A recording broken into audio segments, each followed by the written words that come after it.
Ini eranya creator founder. At least kalau lu belum tahu lu mau apa, lu jadi kreator dulu. Kalau sekarang punya bisnis, nggak jadi kreator si ownernya, akan susah bersaing dengan yang jadi kreator dan sangat dominan. Kalau kreator nggak jadi pebisnis, sayang banget. Justru sekarang kreator yang jadi pebisnis itu bisa ngalahin semua pebisnis yang owner yang bukan kreator. Sekali gua muncul, semua brand gua dilihat orang. Jadi konten kreator nggak bakal mati sama AI menurut gua. Bakal ada yang bikin satu platform edukasi, tapi isinya AI ngajarin yang bagus-bagus juga. Kita nggak bisa bahasanya. Yang penting kita tahu skema bisnis modelnya. Ada orang yang levelnya senior manager keluar 2 tahun lalu. Ini cerita real. 2 tahun baru dapat kerja.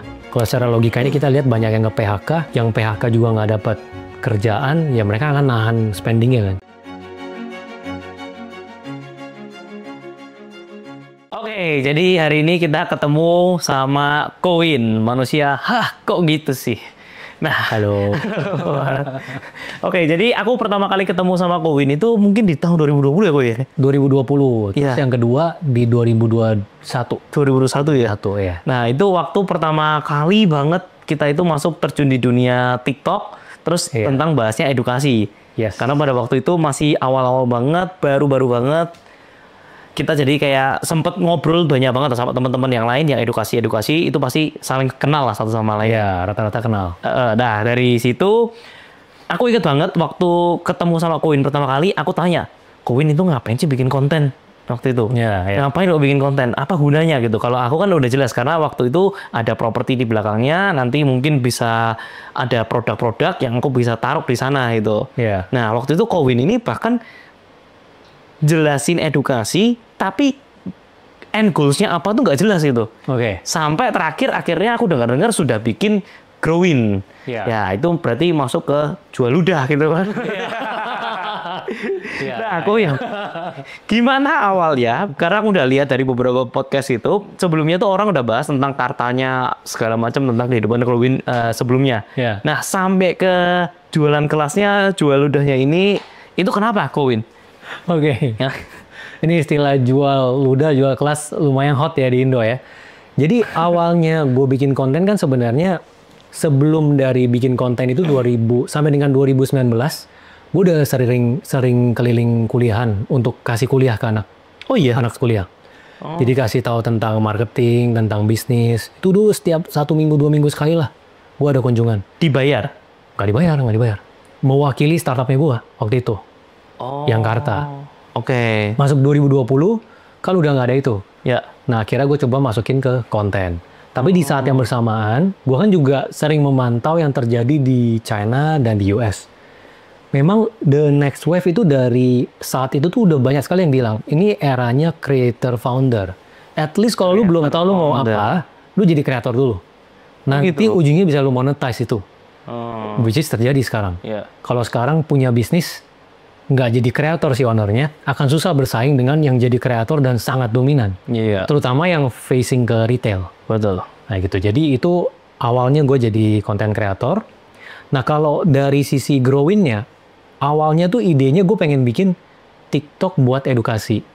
Nah, jadi ide awalnya nih ya, makanya kita kalau bikin bisnis kan awalnya kita punya satu hipotesa yang kita ngerasa kayaknya bakal jadi gini, tapi sepanjang perjalanan berubah. Waktu itu mikirnya gini, oke, bikin aja satu aplikasi nih, dalamnya FYP semua isinya edukasi. Kan bakal oke. Tapi ternyata pada saat di-deploy, nggak segampang itu. Karena orang udah terbiasa bikin di platform lain, nggak mungkin kita pindah ini tuh mahal, harus bayar. Terus kalau kita bikin sendiri, nggak bisa banyak. Kan short video. Waktu itu kita bikin berapa ya, puluhan sampai ratusan aja, kita ngerasa 100 aja satu hari udah swipe habis. Nonton swipe habis gitu. Jadi ternyata itu nggak benar gitu yang kita pikirin di awal TikTok buat edukasi. Akhirnya user interview, tanya-tanya, lama-lama kita dapat satu positioning yang belum diisi orang. Udah kita ngisi positioningnya adalah upskilling untuk pebisnis, belum diisi siapapun. Pokoknya semua tentang bisnis belajarnya di sini. Di Growin. Jadi awalnya itu TikTok buat edukasi. Jadi kalau orang-orang yang ngikutin dari awal tuh kan gue sering storyin tuh. TikTok buat edukasi. Tapi akhirnya setelah ya 1 tahun, 2 tahun gitu ya akhirnya berubah. Sampai dengan sekarang. Ini kita mungkin tiap 6 bulan ada perubahan lah. Perubahan, penambahan. Sampai jadi yang sekarang oke. kita udah dapat positioning ini, kita nggak rubah lagi. Ini sebenarnya juga terjadi di startup gue sebelumnya, yang gue bikin papan iklan belakang motor. Yeah. Awalnya itu jaket. Jadi kita bayangannya sama lagi. Kayaknya kalau semua orang pakai jaket, bisa kita iklanin, ini bakal gede nih. Bakal bisa ada 1 juta orang pakai jaket, kita iklanin nanti. Ternyata pada saat dites, gue inget tuh waktu itu panggil 10 driver pertama untuk kasih jaket, kita tes tanpa aplikasi ya, kita tes dulu. Tempelin iklan yang bisa dipakai velcro, cabut, pasang. Ternyata problemnya banyak. Dari pertama rambutnya panjang, ketutup. Terus dia pas lonceng, orang loh. Belakang ada orang. Ada yang bawa tas. Oh kan saya bawa tas. Masa tasnya saya taruh depan atau gimana gitu, nggak mau. Akhirnya kan ngerasa, aduh ini problemnya terlalu susah nih. Oke kita harus rubah, tapi rubahnya apa? Akhirnya muncul ide papan iklan. Jadi sebenarnya gue dengan prinsip yang sama sih. Setiap kali memulai, sama dengan yang baru-baru akan gue mulai nih, punya satu hipotesa yang ketika udah dites, ditanya ke orang, ternyata nggak oke, kita rubah sampai dapat positioningnya. Tapi waktu Kowin pertama kali bikin yang edukasi ini kan sama sekali nggak ada tujuan kan? Edukasi itu nggak, kreator aja. Kreator aja? Ya, dengan tahu yang kreator founder itu di China. Di China udah ada, itu kan, gelombang ini udah ada di China duluan.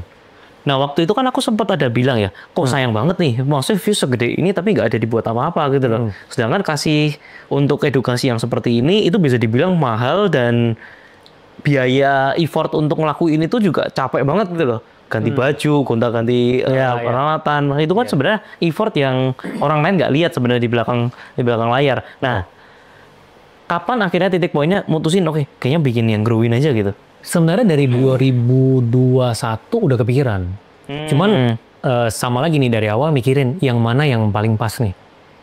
Yang mana yang paling pas bisa leverage dari semua follower langsung dimonetize ke arah sana. Ya itu lagi, makanya tadi mikirin TikTok buat edukasi karena ini edukasi. Tapi akhirnya yang paling benar positioningnya adalah ya itu buat bisnis, si pebisnis belajar semua di sana. Waktu pertama kali bikin TikTok edukasi dengan views sebesar Kowin sekarang, itu bisa dapat berapa orang yang ikut? Maksudnya sekali ngeblas bikin video, terus berapa yang masuk? Itu kan ikutan dalam aplikasi. Iya, dalam aplikasi gitu. Wah, nggak hitungin ya. Tapi kalau daftar bisa ribuan kali, ribuan. Kalau satu video khusus buat growing ya. Oh. Ribuan kali. Makanya sekarang kan udah hampir 200.000 kan yang daftar. Oh. Iya. Lumayan sih bisa leverage banget. Kalau yang aplikasi anak-anak kan ada lagi nih gue bikin anak-anak. Winkatsu kan. Ini target marketnya orang tua yang punya anak SD kelas 1 sampai kelas 6. Jadi nggak bener-bener followernya asal pola pikir. Makanya cumannya 10%. Kayak kemarin ada satu konten yang ngomongin tentang DPR. Gue ada masukin ngomong nih aplikasi Winkatsu nih coba pakai. Itu kan kontennya viewsnya 1 juta ya. Itu yang terkonversi ke si aplikasi Winkatsu-nya nggak sebanyak kalau Growin. Karena memang followernya basisnya kuatnya ya di itu ngikutin karena bisnis kan. Belajar bisnis. Gitu. Nah kalau misalkan dari Growin sendiri waktu pertama-tama jadi TikTok itu kapan akhirnya ngerasa oh ini nggak works gitu?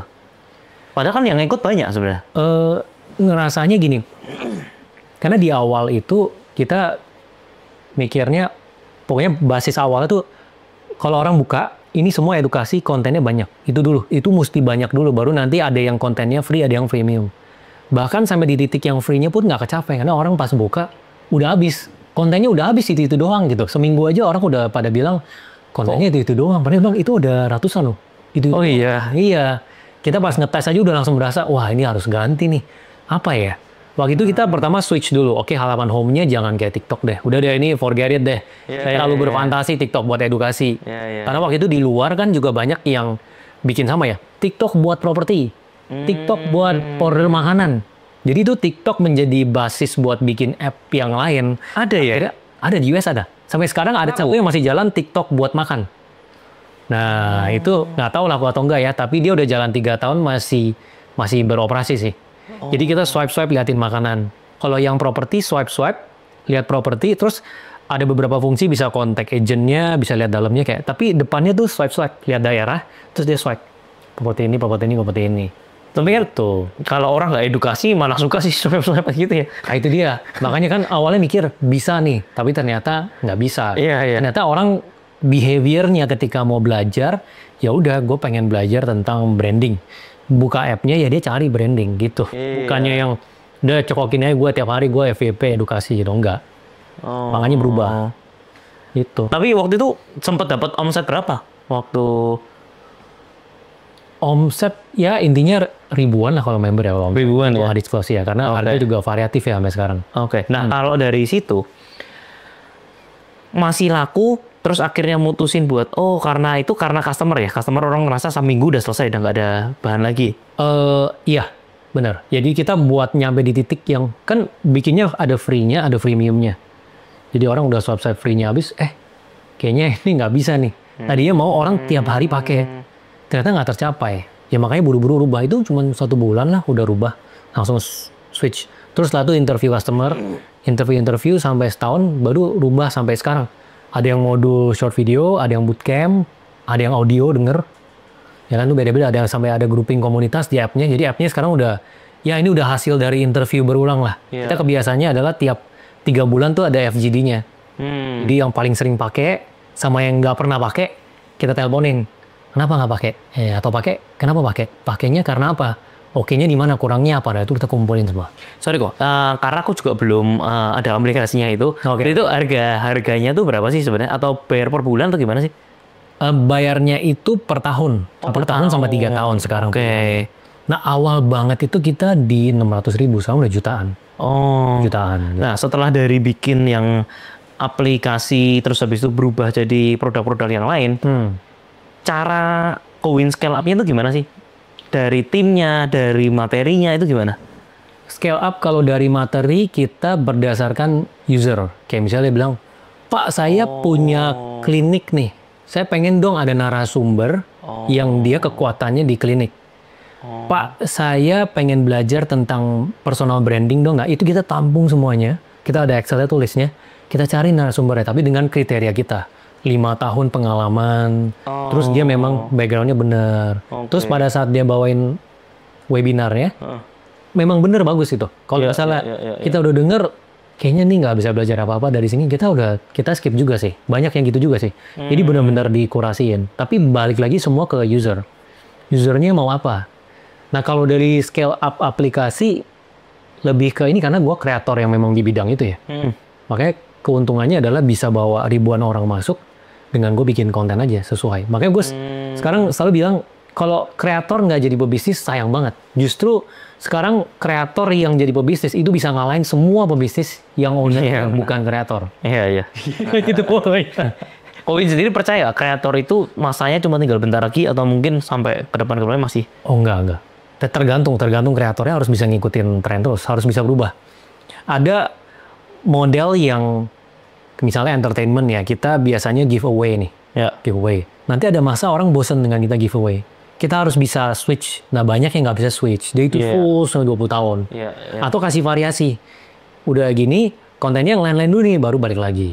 Jadi terus bisa di atas. Terus tiap kali ada yang tren bisa terus relate ke yang tren ini. Makanya kayak podcast-podcast kayak Om Deddy, Bang Densu itu kan selalu relate. Udah bertahun-tahun karena yang viral dia tarikin. Dia podcastin karena ya itulah yang menarik kan. Kita kalau selalu relate sama yang dilihat sama orang ya akan relate terus. Gitu. Jadi masanya bisa selamanya sebenarnya.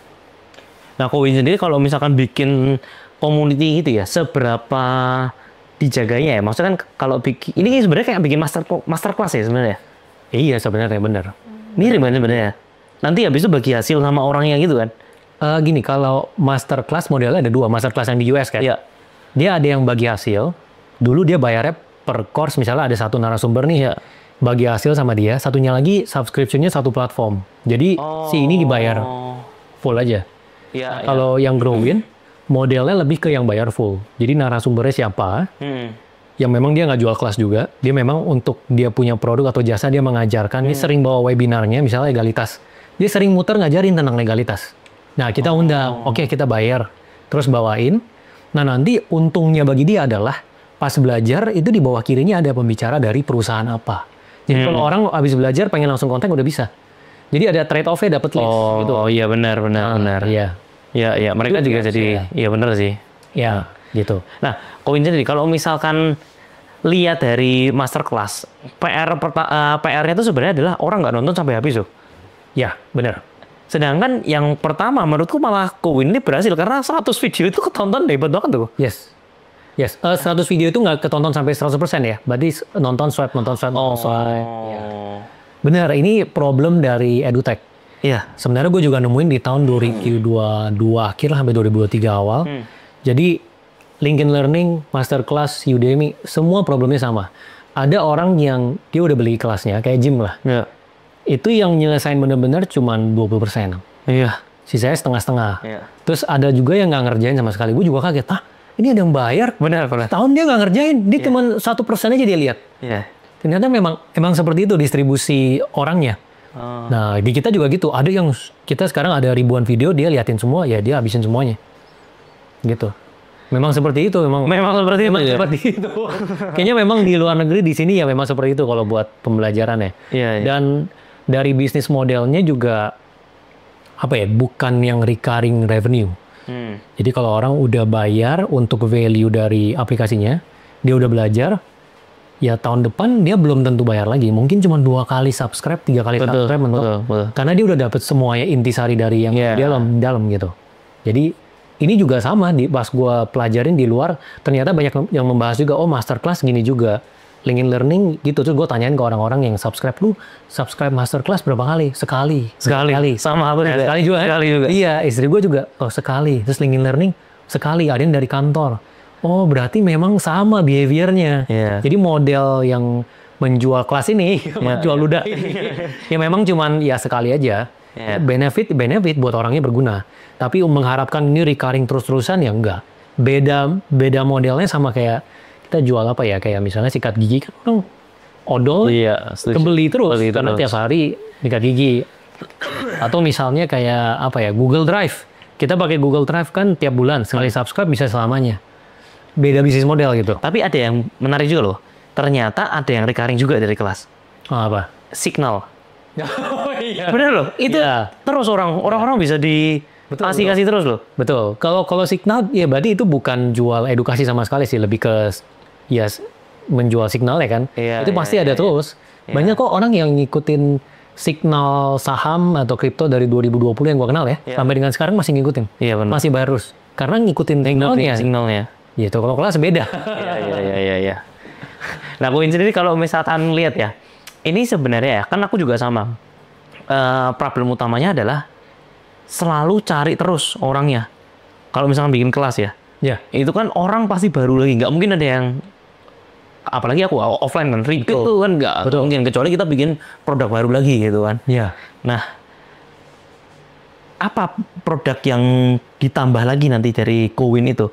Kan kita kan kalau misalkan orang jualan kan harus ada upsell-nya, ada barang-barang berikutnya. Nah, Kowin ini apa nanti kalau misalkan? Di kita sekarang belum ada upsell sama sekali. Ya udah dia join aja, ada community-nya.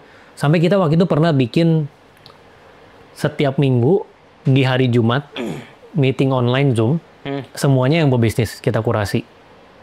Kita mau cobain dulu nih, kita tes 7 kali udah ngetes itu. Jadi setiap minggu semua pebisnisnya kita kontak by WA, yuk join di dalam Zoom-nya, perkenalin diri. Nanti kalau lihat yang ini kayaknya bisa jadi peluang buat kolaborasi, silakan kontak. Kita mau jadiin itu upsell ya, jadi nanti bayar lebih deh buat bisa masuk ke dalam tiering yang ini nih. Tapi akhirnya nggak jalan juga. Ini dapat insight baru juga. Nggak jalannya kenapa? Males. Yang datang yang itu aja. Atau banyak waktunya tuh udah kepake buat yang lain. Kita lagi urus bisnis. Sorry ini lagi altering barang. Apalagi kan UMKM ya masih merintis. Maka waktu itu gue pikir kok ini bisa ada komunitas bisnis yang gede-gede yang orangnya tuh semua pada ngisi apa benar-benar punya bisnis atau enggak nih. Komunitas yang gede ya. Soalnya kita nih yang ada di lapangan UMKM-nya benar-benar pebisnis, sibuk dengan bisnisnya, problemnya ada aja, nanti ada masalah rumah, masalah ini. Jadi akhirnya kita itu dengan interview user, kita simplify lagi. Di dalam aplikasi ada grup yang dikasih link pebisnis setiap minggu. Jadi misalnya tiap minggu ini nih hari Senin, ada pebisnis ini punya bengkel ini di Jakarta Utara, dia bisa ini nomor teleponnya. Setiap minggu ada 5. Itu kita dapat dari interview user. Udah Pak, kasih nomor aja. Saya nunggu orang introduction gitu ngabisin waktu saya. Jadi akhirnya ya begitu ya. Ya udah kita taruh di WA ya. Tadi kita pakai WA dulu kan. oh ternyata berjalan ya, oke kita masukin aplikasi gitu. Tapi akhirnya nggak jadi upsell, kita ya udah begini aja. Yang bukan pebisnis biasa, kalau pebisnis ya masuk ke dalam grup itu. Tapi kalau ini ya, mungkin boleh dicek deh, orang yang kontak itu juga mungkin nggak ada. Orang yang kontak, oh enggak, di kita ada yang berhasil nyambungin. Ada yang berhasil nyambungin? Ada yang kolaborasi. Industri agrikultur, kayak misalnya pemain pupuk sama pemain apa gitu. Akhirnya mereka sinergi. Ada yang gaming sama apa gitu, sinergi gitu. Ada sih. Ada. Tapi mungkin nggak banyak ya. Nggak banyak ya? Nggak banyak. Karena kan itu orang effort lagi buat nyari apa kebutuhannya. Dia kan effort lagi nyocokin orangnya selaras atau enggak, modelnya kayak gimana, bentuk mukanya gimana, daerah gimana, itu kan beda lagi. Tapi at least bisa dicari. Misalnya gini ya, ada yang, Pak saya mau nyari yang pemain logistik untuk kebutuhan ini. Ini tinggal di apa ya cari? Kan bisa. Tapi sebenarnya bedanya apa sama mereka cari di Instagram aja? Bengkel apa gitu? Kalau di Instagram ya kita lebih kurasi sih, yang di app itu kan ada yang harus verifikasi segala macam kan. Benar-benar bisnisnya dia punya gitu. Justru sama sih, maksudnya kan aku juga ada bikin kelas sebenarnya, yang kelas itu tuh cuman part of kecil ya, produk yang paling sebenarnya yang paling besarnya itu adalah community kan, komunitasnya kan sebenarnya. Mereka gimana bisa kumpul, bisa aktif, bisa hidup gitu. Tapi kalau mereka bayarnya cuma sekali, itu nggak bakal bisa hidup itu sebenarnya. Betul. Itu kan sebenarnya problem ya.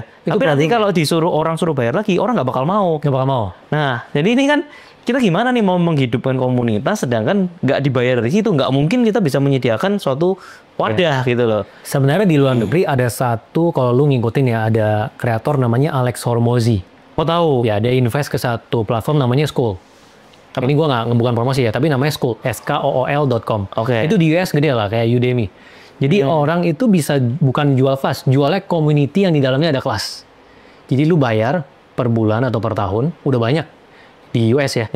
Terus lu join. Nah, yang bisa mempertahankan orang di dalam, kan di dalam ada course, ada community nih, bisa komunikasi antara member. Ternyata itu adalah si kreatornya nge-live rutin. Ada sesuatu yang dibawa sama si kreator. Jadi misalnya bulan ini tanggal 25 Anthony akan live ngomongin ini. Dia ngikutin tuh. Terus kalau dia membershipnya habis, aduh bulan depan ada lagi nih live-nya. Itu doang, kalau dari hasil analisa gue, itu doang yang bisa mempertahankan komunitinya bisa dibayar terus. Ada si kreatornya yang rutin. Gitu. Tapi di luar dari itu, kelasnya ataupun komunitas secara umumnya yang cuma tertulis, nggak bisa. Orang bayar sekali doang. Harus ada something-nya kan sebenarnya, yang tiap bulan ada kan. Ya, itu sebenarnya juga aku lihat kayak PR di komunitas ya. Sebenarnya kan aku juga sering masuk ke dalam komunitas A, komunitas B, komunitas C. Ada yang bilang, oh ini kita bener-bener cuma kumpul-kumpul doang. Ini udah dikurasi dari pembisnis masuk ke dalam ke sini. Kita cuma connecting the dots segala macam.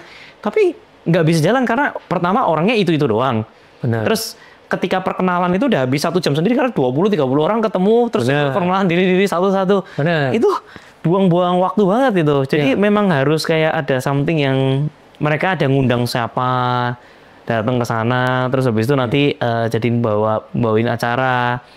Harus ada gitunya kan sebenarnya. Harus ada gitunya ya. Ya kalau koneksi anyway, kalau dari hasil interview user di kita akhirnya itu sih ya, di kita kurasin list down. Nah, ini gue juga sebenarnya ada belajarin di China juga ya. Gue paling sering kalau referensiin segala sesuatu tuh China. Ada satu yang lumayan berhasil tuh, ternyata memang yang sangat membantu pebisnis adalah list itu. Dia butuh konteks siapa, dia list down pebisnis yang bisa sesuai dengan yang dia butuhkan. Gitu. Tapi memang ya nggak segampang itu, karena kan nggak semua mau kasih KTP buat verifikasi. Iya kan? Iya bener. Iya dong, nggak semua mau disclose semuanya gitu di Indo. Tapi di sana works ya gitu. Sampai aku kemarin kepikiran caranya untuk nge-guide community-nya tetap bisa jalan itu kayak gimana. Waktu itu aku idenya tuh udah bikin yang namanya live podcast. Jadi aku ngundang salah satu narasumber tapi yang khusus untuk di properti ya, karena kan memang di properti gitu kan. Nanti aku ajak ngobrol, tapi disambil disaksikan kayak 30-40 orang. Oh bisa dong, bisa. Nah waktu nanti tanya-tanya yang memang orang-orang yang premium ini, mereka bisa tanya. Jadi nanti ketika podcast selesai, distribusikan ke dalam YouTube. Setelah selesai, orang-orang itu bisa tanya sendiri, tapi nggak di-record. Jadi mereka bisa dapat premium aksesnya untuk kenalan ke orang ini, tapi posisinya di lebih premium lah, karena mereka bisa tanya Q&A-nya gitu. Di school.com itu, ada salah satu kreatornya yang modelnya kayak gini. Jadi dia tuh orang yang suka interview di jalanan orang kaya. Tahu. Namanya siapa? Orang tiap tahun dapat duit berapa, segitu lah. Nah, dia punya komunitas adalah setiap 3 minggu itu, gue sih nggak bayar dan lihat ya, tapi gue lihat dia kasih tahu kisi-kisinya, dia interview yang dia temuin itu. Interviewnya secara mendalam, terus semua membernya boleh nanya yang jadi member dia. Jadi mungkin bener sih bisa sih, mestinya bisa ya. Iya. Asal ini orang-orang yang memang top di bidangnya ya. Oh, lu undang yang biasa-biasa juga pernah nggak? Bener. Tapi ya agak repot itu ya sih. Gak bisa lu lepas, it's not really a real business yang bisa dilepas. Betul. Dan apalagi kalau mau berapa orang sih gitu loh. Iya. Kan PR-nya kan ada mentoknya juga. Iya, ada mentoknya gitu loh, berapa orang gitu. Nah, benar-benar. Dari Kowin sendiri, kalau misalkan untuk bikin event-event itu kan kebanyakan masih di online semua ya? Eventnya itu di studio. Tapi online. Maksudnya secara ini kan di sini studio, sumbernya bukan dari rumah. Dari studio. Studio mah sewa. Oke. Sewa ya. Nah, gimana caranya dari Kowin sendiri itu menentukan kapan harus tambah produk lagi atau udah stop aja gitu? Kapan harus tambah produk lagi? Materi-materi baru lagi? Kalau dari kita sekarang, sampai dengan sekarang masih ada permintaan user. Kayak kemarin ngomongin, Pak, tolong tambahin supply chain. Orang-orang yang jago di gudang. Orang-orang yang jago di retail. Tolong dong, kita mau. Ya udah kita cariin narasumbernya. Dari perusahaan yang top-top, udah ketemu gitu nanti kita panggilin. Selama itu masih ada, kayaknya nggak bakal kita stop sih. Bakal terus ada terus. Itu satu. Tapi kalau dari gua sendiri memang secara perusahaan, ini kan gua sebenarnya positioningnya mirip-mirip ByteDance ya. Perusahaan yang punya banyak produk aplikasi. Kita ada guideline payungnya. Jadi kita tuh nggak mau offline-nya terlalu banyak. Jadi kalau bisa semuanya online. Makanya kayak kemarin ada wacana, kita coba bikin yuk Growin yang versi offline, tiap bulan misalnya ada event gitu. Itu kan sangat offline ya, nggak scalable kalau dari gambaran gua. Kita hindari. Jadi kita masih untuk sekarang ya, sampai dengan sekarang nggak tahu ke depannya berubah atau enggak. Semua yang kita jalanin, kita akan usahakan semuanya online. Makanya waktu itu yang kita tes 7 kali untuk meeting pebisnis, itu online juga lewat Zoom. Ya, online semuanya. Tapi justru ya, aku punya tanggapan aja kok. Kalau misalkan online itu, justru aku ngerasa waktunya tuh sangat singkat gitu. Aku ngerasa kayak orang-orang yang bikinnya online, itu nyawanya nggak lama gitu, nggak long lasting. Nggak, ini pendapat ya. Oke. Nyawanya nggak long lasting. Karena kayak dulu ada yang bikin kayak TikTok Masterclass gitu kan. Iya. Nah itu cuma setahun hilang. Terus habis itu karena produknya itu bisa kayak di copy paste. Terus habis itu bisa distribusiin gitu. Karena ya itu makanya kita di awal juga udah pelajarin ya. Kalau misalnya bikin jual kelas di website itu rentan di copy orang. Betul. Jadi orang buka webnya di copy semua dijual di e-commerce. Iya. Makanya kita bikinnya di app kayak di gua nih, bikinnya di app. App itu nggak bisa di screenshot, nggak bisa di record. Kalaupun dia benar-benar mau record harus pakai handphone, dia record begini. Jadi udah dipagerin juga sih. Memang itu salah satu ininya sih. Downside-nya ya kalau misalnya pakai web bisa digituin. Kan kebanyakan yang ngejual lewat web kan. Akhirnya banyak versi murahnya 50.000 dibeli di e-commerce kan. Nah kita kunci semuanya di app. Gitu. Terus kalau masalah mereka nggak sustain ya mungkin balik lagi dia nggak bisa jual buat nutupin. Karena bikin app kan ada biaya berjalan yang tinggi ya. Miliaran per tahun. Miliaran per tahun ya? Ya kan sih di atas. Ya miliaran sih. Oh iya. Di kita ya karena. Ya tapi kita timnya untuk banyak produksi. Sekarang udah bukan satu doang kan. Produknya ada Winkatsu dan lain-lain. Tapi kalau buat maintain si growing-nya doang, lumayan costly sayang. Yang dimana orang sebenarnya udah diemin aja kan? Iya. Diemin aja udah nggak ada cost kan sebenarnya. Iya gitu. Mungkin orang-orang itu nggak bisa nutupin biaya itu kan, jadinya nggak sustain. Gitu. Nah dari Kowin sendiri sebenarnya end goals-nya tuh mau dibikin apa sih sebenarnya? Atau masih belum tahu sebenarnya? Secara grup atau secara produk? Produknya. Produk si Growin. Kalau Growin udah positioningnya di bisnis. Ini aja. Memang kita setiap mungkin 3 bulan sampai 6 bulan itu akan ada FGD, tanyain lagi ke customer, ke si usernya, apa yang kira-kira dia harapin ada di dalam. Kayak kemarin kita pikir, kita kalau tambahin fungsi AI, kayak misalnya kalau ChatGPT kan ada API-nya tuh. Jadi belakangnya ChatGPT, tapi di depannya nih kita nih, AI untuk dia misalnya mau tanya-tanya tentang bisnis, tapi sudah kita latih, ini yang bisa jawabnya sesuai dengan pedoman kita menjawab pertanyaan bisnis nih. Mau tahu aku. Itu oke nggak ya? Ya kemarin kita udah sketch, desain, terus kita pikir nanti lihat deh, mungkin kita mau tes. Jadi sekarang lebih ke kita tanya aja sih, terus kita cobain nanti. Kalau misalnya pas dicobain nggak berjalan, ya kita akan take out lagi. Ada satu aplikasi itu yang dari luar negeri juga kok, namanya yang si Simon itu yang tanya what is your dream. Simon ya. Iya. Itu belakangnya ChatGPT pasti. Oh, itu belakangnya ChatGPT. Iya, semua gitu kan. Maksudnya layer satunya ada ChatGPT, ada Claude, ada DeepSeek. Ini ada API-nya yang bisa disambung ke kita punya aplikasi sebagai layer selanjutnya lah. Orang bilangnya GPT wrapper lah, itu ada sebutannya. Jadi kalau orang nanya kita di belakang itu nembak ke si ChatGPT, nembak ke Claude buat jawab. Tapi dilatih dulu di sini. Kita ada pedomannya. Oh, ini cara jawabnya tuh gini. Kalau ditanya begini, yang begini jangan dijawab gitu. Nggak mungkin dia bikin large language model dia sendiri dari awal sih, karena nggak mungkin. Maksudnya biayanya sangat besar ya buat bikin ChatGPT. Iya, gitu sih. Nah, Claude sama itunya buat apa? Claude sama DeepSeek-nya? API-nya. Jadi kita nyambung ekornya ke dia. Jadi kayak misalnya orang nanya kita nih, saya punya bisnis begini, cara gedenya gimana? Secara yang terjadi di dalam tuh ya, dia lempar pertanyaan itu dengan pedoman kita, yang proses di belakangnya si Claude sama si DeepSeek itu. Iya. Jadi aja tinggal pilih. Nanti dapat jawabannya tinggal dilempar ke user. Wah, menarik. Ini yang dilakukan, nanti akan dilakukan selanjutnya. Iya, ini yang dites ya. Belum tentu 100% akan ada di dalam, tapi kita tes. Kalau ternyata orang juga nggak pakai, ya udahlah. Karena sekarang udah banyak yang nempel sama ChatGPT, itu pakainya apa? ChatGPT ya, nanti ya. Kayaknya susah gitu kalau orang bilang, nih di gue juga ada nih AI, belakangnya juga sama gitu ya. Kecuali buat ngiritin. Karena gini, ChatGPT itu dia kasih satu celah buat orang berbisnis gini. Kalau kita subscribe ke ChatGPT sebagai personal, tiap bulan bayar apa? 200 sampai 300 ya? 3.000. Tapi kalau secara kita secara bisnis yang nembak ke dia punya API, sambungannya dia, itu tuh biayanya kecil sekali. Jadi kita bisa jual ke orang cuma bayar 150.000 ke kita masih profit karena di belakangnya kita pakai API-nya ChatGPT, masih aja celah itu dikasih sama ChatGPT. Jadi satu-satunya yang bisa dijual kalaupun kita begitu adalah nih, lu sama gua aja, gua kasih pilihan, lu bisa ChatGPT, bisa Claude, bisa DeepSeek, harganya lebih murah. Kan ada tuh yang ngambil angle itu di Indo.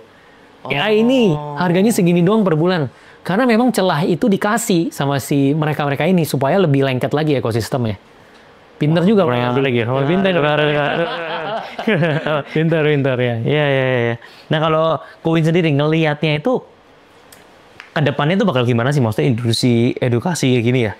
Apakah bisa tahan lama atau Kowin ngelihatnya gimana? Setuju. Tadinya Growin ini kita udah mau buru-buru ke negara lain. Jadi modelnya sama persis nih. App-nya kan udah lumayan matang nih. Udah kita buka di Thailand, di Vietnam, di Filipina. Bisa dong. Sama persis kok. Semuanya tinggal namanya udah internasional kan, Growin dari awal udah ditetapin. Tapi gue ngeliat kok ini makin kesini AI-nya makin mirip orang ya. Jadi kayak ada HeyGen, mungkin lu pernah coba ya? HeyGen. HeyGen. Suara 11 Lab, ada Runway ML. Jadi gue lumayan cobain semuanya, terus gue lihat, wah, ini salah satu yang kena hajar dulu, pasti edukasi nih. Ini kita bisa yang ngomong gua nih, terus gue pakai Runway ML nih, gue ganti mukanya jadi ngomong bule dengan suaranya siapa, ngajarin materi yang sama. Jadi nanti mungkin dalam 3 tahun sampai 5 tahun, gue nggak tahu nih dari bayangan gue, bakal ada yang bikin satu platform edukasi, yaitu mungkin juga Growin akan jadi gitu ya. Tapi isinya AI ngajarin yang bagus-bagus juga. Jadi akan kompetisinya tuh jadi berat sekali karena semua orang jadi bisa bikin. Nah, makanya karena itu gue akhirnya step back dulu. Oke, tunggu. Kita pikirin dulu positioning produk aplikasi yang lain yang mungkin kita jangka panjangnya lebih oke nih. Gitu, makanya Growin-nya belum seagresif itu. Lebih ke kita wait and see dulu deh, 1 tahun lihat. Iya, itu. Aku makanya Pak, sampai bikin, karena kan ada aplikasi yang gitu juga, apalagi udah bisa ngubah suara jadi Mandarin apa segala macam. Aku sampai bikin akun baru di Instagram, namanya Anlong gitu. Untuk apa videoku semuanya tuh di remake semua pakai bahasa Mandarin, dengan subtitle Mandarin juga. Ya itu mungkin belum tahu opportunity bakal kayak gimana, tapi aku ngerasa kan orang China mainland itu kan bakal banyak banget tuh datang ke Indonesia. Nah, itu yang aku ngeliat, siapa tahu ada yang jadi opportunity ketika nanti mereka itu kolaborasi, bisa juga gitu. Bisa juga, benar-benar. Makanya lu kalau nggak salah ada video ada subtitle Mandarin. Sekarang ada subtitle Mandarin. Kau udah lihat, wah ini orang China banyak banget nih. Karena aku ngerasa pasti ke depannya 3 tahun sampai 5 tahun lagi kita itu bakal bener-bener hidup berdampingan sama mereka. Bahkan sekarang udah bukan itu. Tapi aku ngerasa kayak mungkin 10 tahun lagi ya udah bisa kayak nikah gitu loh. Udah sampai ini sama ini udah bisa nikah, sama ini nikah. Ini sama AI atau? Enggak, orang oh iya. Datang ke sini terus bener-bener nikah sama orang Indonesianya gitu loh. Berarti kan artinya kita sudah sangat dekat dengan mereka gitu loh. Kalau kita nggak sampai bikin sesuatu yang mungkin mereka di-notice mereka duluan, kita kan terlambat gitu ketika mereka udah terlalu menguasai benar supply chain, menguasai produk gitu. Iya benar. Berat sih. Memang banyak ya pabrik China yang tadinya di sini ada importirnya, dia jadi makan sendiri, dia kirim anak 30 jadi CEO, ambil duit bank, pinjamannya kan dipermudah juga. Tembak langsung bikin pabrik gedenya, mulai di sini. Wah, benar. Terus pekerja dari sana semua. Udah.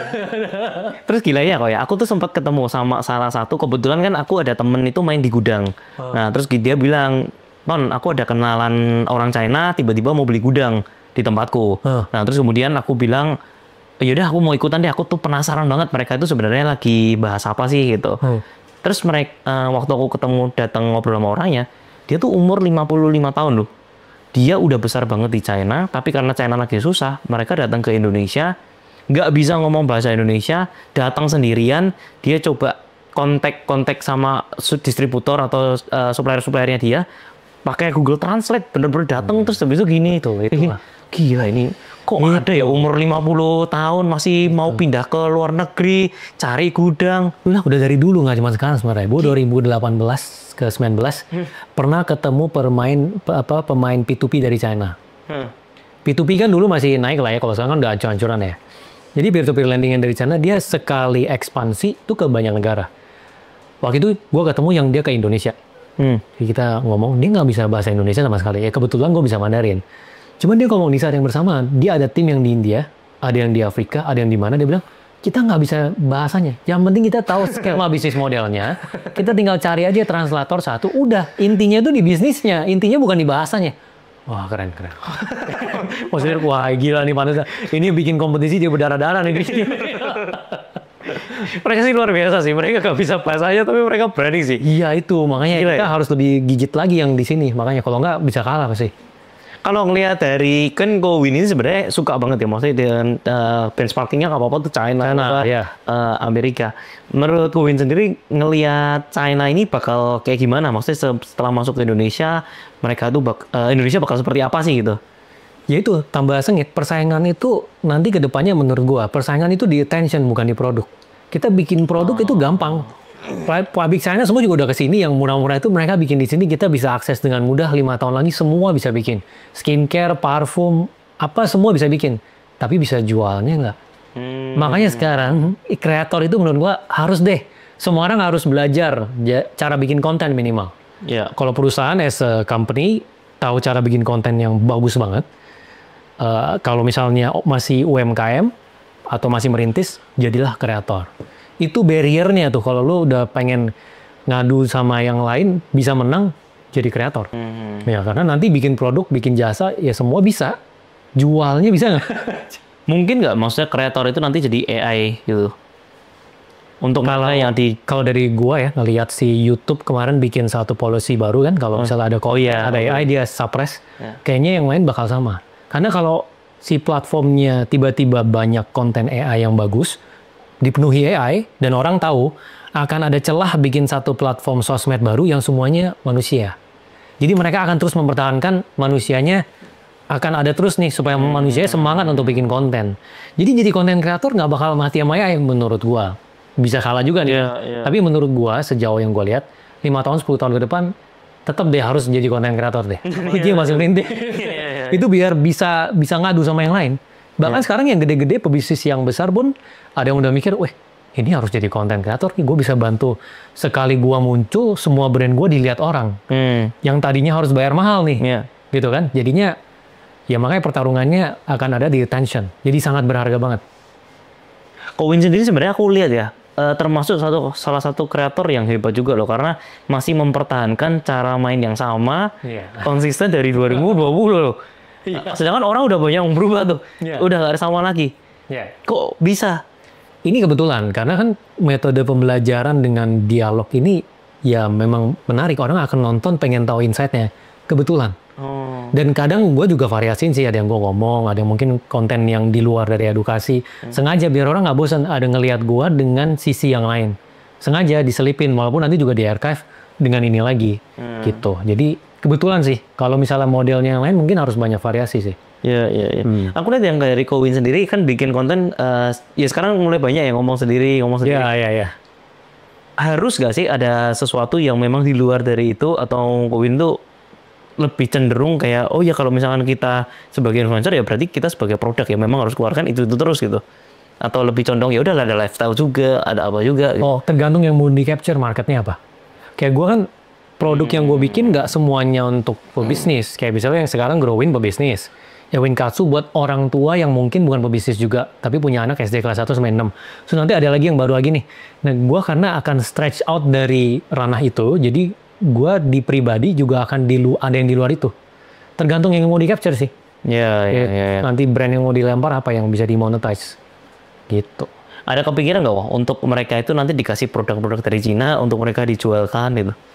Oh enggak, sejauh ini enggak sih. Maksudnya jadi seller gitu. Iya seller, tapi yang nge-pull-nya karena Kowin udah ada komunitasnya, ngambil barang dari China satu, terus habis itu ngelihat ada opportunity, tapi mereka sebagai pembisnis bisa dapat side job gitu untuk jualin produk yang Kowin kasih gitu. Sejauh ini enggak gua. Enggak ya. Gua ini masih, karena gua orangnya lumayan pakem ya, jadi gua dengan guideline yang sama. Jadi kalau bisa semuanya online, fully online, offline-nya seminimal mungkin, yang ada produk-produknya seminimal mungkin. Jadi modal kerja juga nggak naik seiring dengan bisnisnya bertumbuh. Naiknya di biaya server aja.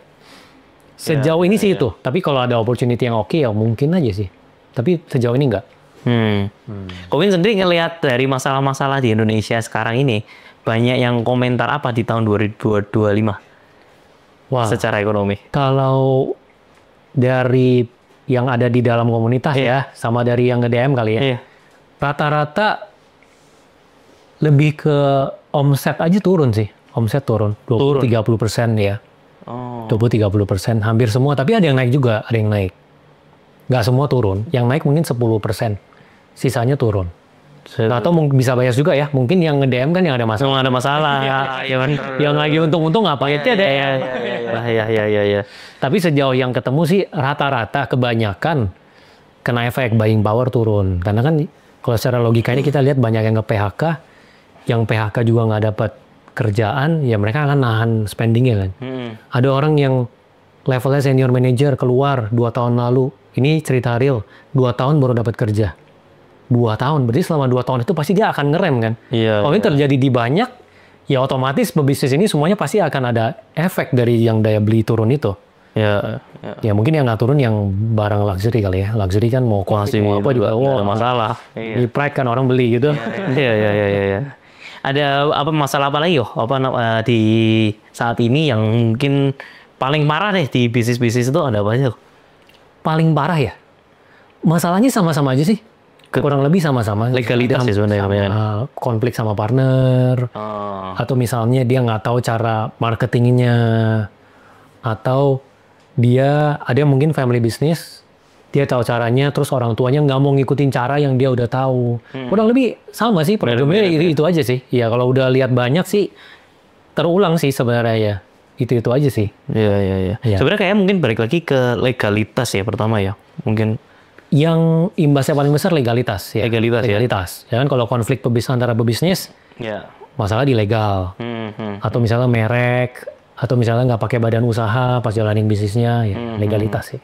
Balik lagi kalau ke Growin-nya sendiri, Kowin sendiri, masalah apa yang paling challenging ketika bikin Growin ini kok? Yang paling challenging itu, ini setiap kali gua memulai sesuatu sih. Yang kita tebak di awal, kalau kita bikin sesuatu yang baru ya, bukan yang udah ada. Kalau bikin yang udah ada kan berarti, oke, mau bikin digital marketing agency kan udah ada. Tapi kalau mau bikin sesuatu yang baru, itu yang kita tebak belum tentu itu yang terjadi, itu yang bisnis bener ya. Jadi pada saat proses meraba, itu kita mesti bener-bener mikir keras bahwa ini pasti ada positioningnya, cuman kita belum dapat aja. Bisa lama tuh, bisa 3 bulan. Waktu itu yang papan iklan belakang motor 7 bulan tuh. Gue ingat tuh pernah di depan bengkel tuh pusing. Ini papan iklan patah terus belakang motor, bawa kita bisa ditangkep nih. Mana bisa. Terus akhirnya di bulan ke-7 kan ketemu satu vendor yang bisa. Kita bikin satu model sedemikian rupa, bisa papannya kuat, kita nemu. Tapi itu butuh 7 bulan. Tapi selama kita proses meraba itu, kalau misalnya kita nggak terbiasa dengan itu, bisa-bisa di tengah udah nyerah kalau untuk merambah sesuatu yang baru ya. Ya, tapi kalau misalnya bisnis yang udah ada, bikin restoran dan seafood, di luar udah ada seafood banyak, tinggal lihat aja kelebihannya apa. Kita nih mau bedainnya di mana. Nah, itu paling PR-nya dibedainnya di mana. Kalau di gua selama ini yang gue bikin kebetulan gue mau mencoba sesuatu yang baru yang belum ada. Jadi merambah itu selalu ada proses merambahnya tuh di aplikasinya pada saat membangun. Nah, itu cukup lama. Ini yang baru juga merambah lagi sama. Interview user lagi, mikir lagi, tes lagi. Ya, itu proses yang cukup lama. Kapan kita itu bisa tahu kalau produknya itu dari kita coba pun masih nggak jalan gitu? Karena kayak Gojek itu kan banyak banget tuh fitur-fiturnya kan. Ya. Sampai dia mau pikirin kayak gimana pun, kayak Go Massage-nya nggak bakal jalan gitu. Karena setiap kali orang datang, ya ditembakin terus si massage-nya kan. Ternyata ada, ya makanya setiap bisnis kan ada problemnya. Itu problemnya kan kalau udah order, kita setelah itu nggak pakai aplikasi. Itu nggak bisa di-solve. Sampai kapanpun nggak bisa di-solve. Makanya nggak bisa gede-gede banget yang bagian itu. Kalau sampai kapan decide untuk stop itu, kalau dari gua, pertama nggak ada yang beli. Pertama nggak ada yang beli. Kedua, pas kita user interview, nggak ada yang suka sama produknya. Nah, jadi pas interview, semuanya yang di interview bener-bener nggak nih dia beli cuman gara-gara dia tahu kita doang dia coba beli. Tapi kalau misalnya ada yang beli, kedua ada yang suka, nah kita fokusnya udah harus tajam ke yang suka ini. Berarti ada nih kelompok orang yang sama dengan mereka. Cuman kita belum eksplorasi lebih jauh aja positioningnya apa. Karena positioning penting kan, kita ngomong kita ini apa, itu kan ada petanya ya. Kayak misalnya aplikasi buat belajar saham kan ada positioning. Aplikasi buat belajar bisnis kan ada positioningnya. Kita harus tahu kita tuh di positioning yang mana. Itu penting banget tuh. Dari awal harus cepet. Begitu tahu, udah kita tembaknya di situ. Fokus semua yang kita lakukan di positioning itu. Gitu. Kowin sendiri kalau misalkan untuk positioning dari Growin itu, target marketnya untuk orang-orang dengan omset berapa sebenarnya? Dari yang untuk belajar bisnis, jadi orang yang mau belajar bisnis sama yang baru mulai bisnis rata-rata. Jadi yang bisnisnya udah agak menengah ke atas, walaupun memang ada, itu mungkin cuma 5% dari semuanya. Yang mereka memang masih mau belajar mereka cari belajar. Cuman kebanyakan baru mau bisnis atau bisnisnya itu masih di bawah 2M lah omset per tahunnya. Jadi memang baru mulai banget. Ya, which is yang memang dia butuh semua pembelajaran ini, legalitas lah, branding, marketing, dan lain-lain. Ya, penting sih. Positioning juga penting buat teman-teman juga pasti. Kalau belum tahu positioningnya siapa, itu malah jadi bumerang sendiri. Karena ada hal kecil ya, waktu dulu kan aku sempat bikin, kan sampai sekarang kan ada bikin kelas juga kan, setiap 2 bulan itu. Ada satu website itu yang aku bikin, waktu pertama kali itu norak banget loh. Memang dibikin tulisannya gede-gede, bukan karena sengaja pengen seperti itu, karena memang budget desainernya nggak ada gitu. Jadi bikinnya dari sembarangan, yang penting udah jadi gitu. Terus ngelihat, ya udahlah kayak gini, ada apa adanya gitu. Tapi laku. Begitu tiba-tiba ada desainernya, terus habis itu dirubah, dibikin lebih rapi, tulisan kecil-kecil, mewah gitu, malah nggak laku. Apa yang beda ya? Bukannya desain lebih bagus, apa segala macam. Ternyata target market itu ternyata orang tua. Which is orang tua suka banget sama tulisannya gede-gede gitu. Jadi kalau semakin gede, makin orang kelihatan gitu. Jadi yang dulu lebih efektif. Jadi sekarang pakai yang gede. Iya tuh, berarti jago juga tuh eksplorasi. Jadi kayak brand positioning tuh gila ya, sepenting itu ya ternyata. Penting banget, harus tahu ini siapa nih yang beli nih. Dia maunya yang kayak gimana. Iya. Sampai aku pernah loh, waktu bikin seminar itu, nggak ada yang story. Loh, aku bilang, ini kenapa ya? Orang kok nggak ada yang story sama sekali ya? Tapi setelah dilihat-lihat lagi, memang audiensnya itu ya bapak-bapak semua. Dan aku kalau misalkan ngecek di Instagramnya, ya memang nggak pernah aktif. Bahkan dia harus nggak ada private, kayak 5-10. Terus ya mereka memang kayak follow-nya juga dikit. Bahkan nggak follow aku, aneh banget. Dia lihat ads-nya lah. Lu kan ads kan? Iya, ada ads-nya, ada YouTube. Tapi dia nonton di YouTube. Nah, dia nonton di YouTube, terus habis itu nggak ngelihat ads-nya. Terus anehnya lagi, ya nggak story, bahkan di lock. Instagramnya di lock. Jadi private. Ya. Nah, jadi gue pikir, ternyata memang orang-orang tuh beda-beda juga. Beda. Tapi dulu aku nggak ads ya.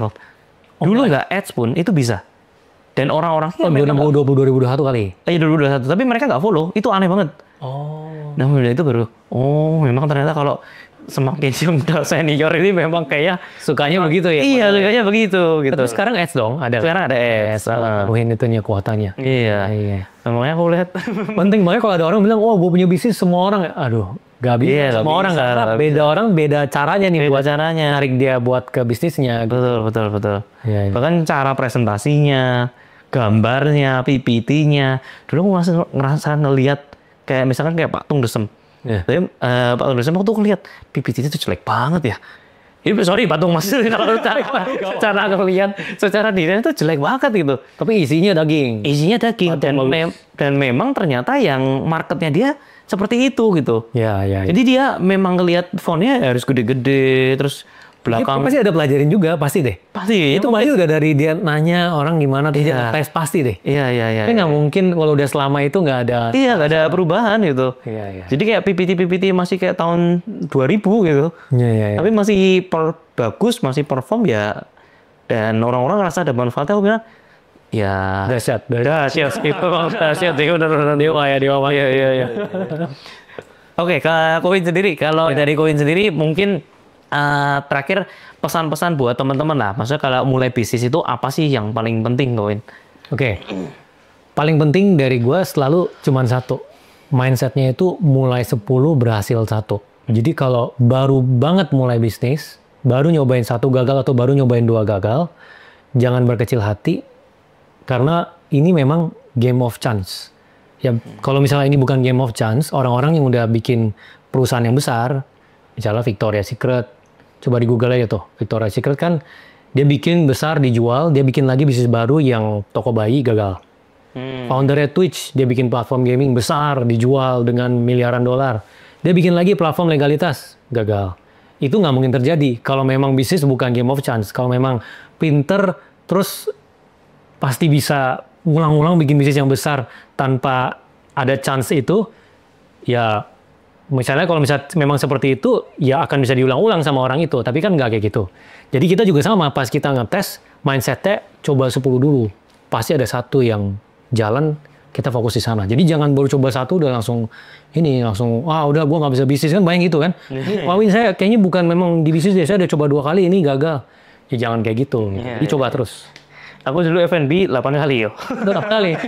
Oh gitu. Oh 8 brand? 8 brand beda. Terus udah setiap brandnya ada belajarin nggak salahnya kenapa? Ada. Terus yang terakhir gimana? Kenapa nggak jalan? Waktu yang terakhir itu memang ada 1 yang memang berhasil banget. Itu yang Sumo Squid karena memang masih jualan F&B tapi waktu itu kena COVID. Itu udah kena COVID-nya karena yang lain ya, ini faktor luar ya. Tapi yang menarik adalah aku bikin yang pertama itu berhasil, bikin kedua sampai ke 7 itu nggak ada yang berhasil. Nggak berhasil, oke. Itu ya baru ke 8 yang berhasil. Baru ke udah shifting pindah ke properti. Oh, itu nggak dilanjutin. Sayang dong itu berhasil. Kan ada yang ngambil positioning itu nggak? Karena posisinya gini, waktu itu kan berdarah-darah banget. Waktu di COVID itu udah benar-benar nggak bisa sih.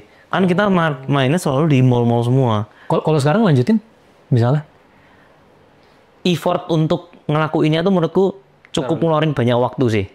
Yang kita kepikirannya terlalu banyak gitu. Jadi aku pikir kayak ya udahlah, memang harus pilih sih mau yang dilanjutin. Fokusnya di yang mana? Iya.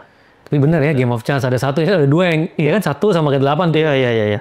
Bisa difokusin jadi gede kan? Iya. Padahal yang aku menarik itu adalah karena harusnya aku kan udah coba 1 berhasil ya. Masa yang kedua gagal sih? Nah itu yang kalau awal-awal mulai bisnis pasti nggak bakal percaya dengan itu. Betul. Ya lu coba sekali berhasil. Coba lu bisnis, coba deh ketemu bisnis yang jago nih. Coba dia suruh dia mulai lagi. Belum tentu. Iya, mau apapun bisnisnya belbelum tentu dia bisa bikin gedein kayak bisnis pertamanya. Iya. Memang ada chance itu, ada momen segala macam tuh ada. Ya, timing juga penting. Timing ya, Iya. Oke, thank you Koin buat waktunya. Semoga teman-teman juga bisa belajar dan bisa menginspirasi. Thank you buat waktunya Koin. Sama-sama ya. Thank you. Siap.